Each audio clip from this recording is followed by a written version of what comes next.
ডিম পোলাও যে এত মজার হয় যেটা বাসায় না বানিয়ে খেলে আপনারা কিন্তু বুঝতে পারবেন না, তাই আজকে এটার রেসিপি আপনাদের সাথে শেয়ার করলাম। তো ডিম পোলাও বানানোর জন্য এখানে আমি 4টে মুরগির ডিম আর 4টা কোয়েল পাখির ডিম সিদ্ধ করে নিচ্ছি। সিদ্ধ করা ডিমগুলোকে আমি ছুলে তারপরে লবণ মেখে এখন একটু তেলে ভেজে নিচ্ছি। যেহেতু আমার বাসায় ছোট্ট ফারাজ আছে, ও কোয়েলের ডিম পছন্দ করবে, ওর জন্য কোয়েলের পাখির ডিমগুলো এখানে দেয়া।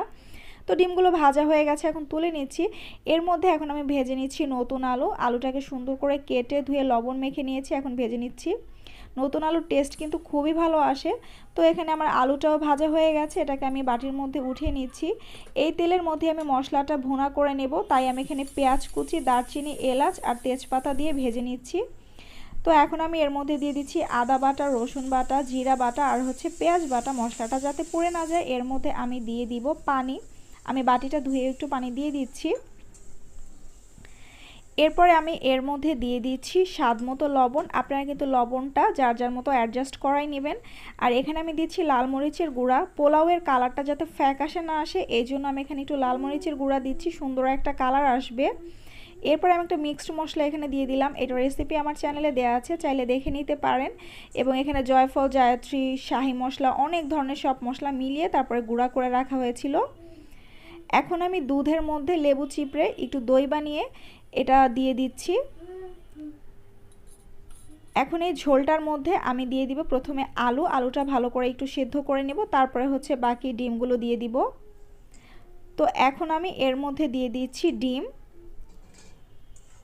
ডিমটা দিয়ে একটু নেড়ে চেড়ে নিচ্ছি এবং দিয়ে দিচ্ছি চিনিটা দিলে টেস্ট খুবই ভালো আসবে, তাই চিনি দিলাম। এবং ঘি তো লাগবেই, ঘি দিলে টেস্ট অনেক অনেক বেড়ে যায়। তো ঘি দিয়ে দিলাম।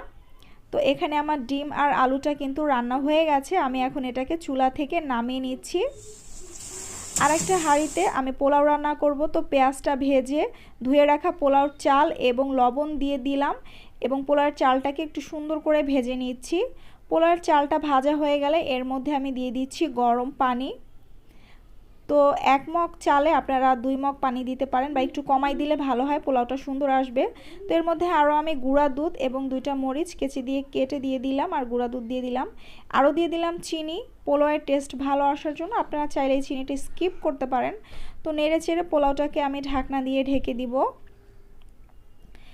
তো যখন চালটা ফুটে আসবে তখন আমি ডিমের যে ঝোলটা ছিল ওইটা পোলাওর সাথে অ্যাড করে দিব। এতে করে পোলাওটার মধ্যে টেস্টটা একদম ভালোভাবে মিলে যাবে, খেতে খুবই ভালো লাগবে। এবং ডিম আর আলুটা যে ওইটা আমি পরে অ্যাড করব সেটা অবশ্যই আপনাদেরকে দেখিয়ে দেব। এখন আমি ঢাকনা দিয়ে ঢেকে দিচ্ছি।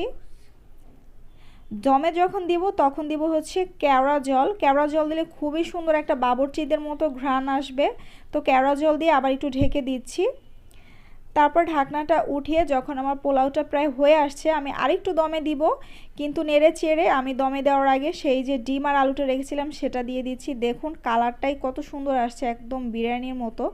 এটার যেমন হয়েছে ঘ্রাণ, খেতেও কিন্তু দারুণ হয়েছে। মানে ডিম পোলাও যে এত এত মজার হয়, অবশ্যই আপনারা বাসায় এটা ট্রাই করবেন এবং কমেন্টস করে আবার জানাবেন যে আপনাদের রান্নাটা কেমন হয়েছে। আমার সাথে প্লিজ শেয়ার করবেন। আর আমার রান্নাটা ভালো লাগলে অবশ্যই কমেন্টস করে জানাবেন। সকলকে অসংখ্য ধন্যবাদ আমার এই রেসিপিটি সময় নিয়ে দেখার জন্য।